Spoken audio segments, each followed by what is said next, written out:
হযরত আবু হুরায়রা রাদিয়াল্লাহু তাআলা আনহু তিনি বর্ণনা দিচ্ছেন, জান্নান নবিয়া সাল্লাল্লাহু আলাইহি ওয়াসাল্লাম সাইদ আল মিম্বার ফাকালা আমিন, 3 বার আমিন শব্দ সেখানে উল্লেখ এসেছে হাদিসে। আল্লাহ রসুল সাল্লাল্লাহু আলাইহি ওয়াসাল্লাম তিনি এইরকমই জুমার দিনে এইরকমই মেম্বারে উঠে তিনি খুতবা দেবেন। তো আল্লাহ রসুল মেম্বারে যখন উঠছেন, রাবি বলছেন যে আল্লাহ রসুল প্রথম ধাপে যখন পা রাখলেন তখন আমিন এই শব্দটি তিনি উচ্চারণ করলেন। দ্বিতীয় ধাপে যখন পা দিচ্ছেন আল্লাহ পাকের রসুল আবার তিনি বলছেন আমিন। তৃতীয় ধাপে যখন পা রাখছেন আবার তিনি বলছেন আমিন। 3 বার আমিন শব্দ বললেন। সাহাবায়ে কেরাম রাদিয়াল্লাহু তাআলা আনহুম আপনাদের মতোই এরকম বসে আছেন, মুসাল্লি সেজে নামাজ পড়বেন, জুমার খুতবা শুনবেন রসুলের মুখ থেকে। তো আশ্চর্য হলেন যে ইতিপূর্বে আল্লাহ রসুল কোনোদিন আমিন বলেননি, ইতিপূর্বে কোনোদিন কোনো শব্দ শুনিনি, আর আজকে রসুল আমার মেম্বারে উঠছেন তো আমিন বলছেন, তাও আবার 3 ধাপে 3 বার আমিন। ব্যাপারটা বুঝতে পারছি না।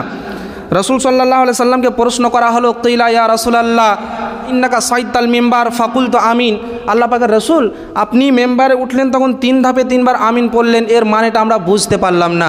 আল্লাহ পাকের রসুল সাল্লাল্লাহু আলাইহি সাল্লাম তখন উত্তরে বলছেন, শোনো, ফাকাল ইন্না জিবরিলা আতানি, তিনি বলছেন আমার কাছে যখন আমি মেম্বারে উঠি তখন আল্লাহ রসুলের আল্লাহর প্রধান ফারিস্তা হযরত জিবরিল আমার নিকটে এসে উপস্থিত হলেন, আমার কাছে এসে উপস্থিত হলেন।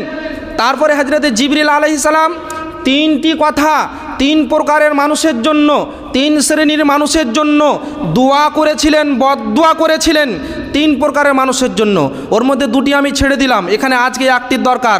আর সেই একটি হলো রসুল বলছেন যে হযরত জিবরিল আমার সামনে এসে বদদোয়া করলেন, কি বলে, মান আদরাকা শাহরা রমাদানা ফালাম ইগফার লাহু ফাদাখালান নার ফাআবাদাহুল্লাহ।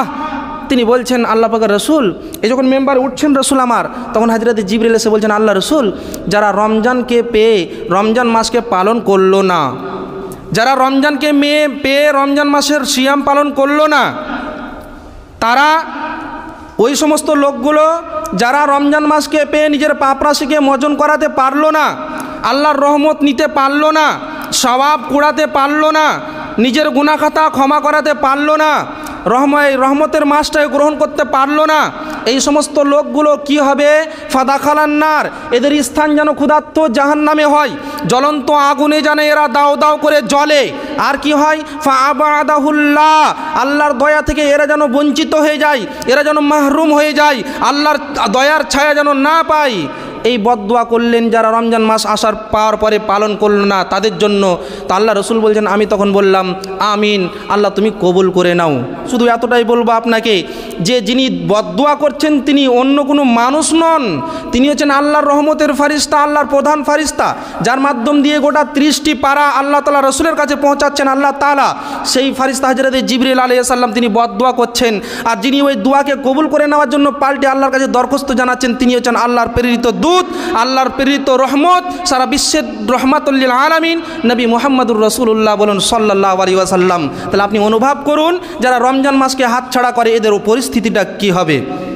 বেরাদার ইসলাম।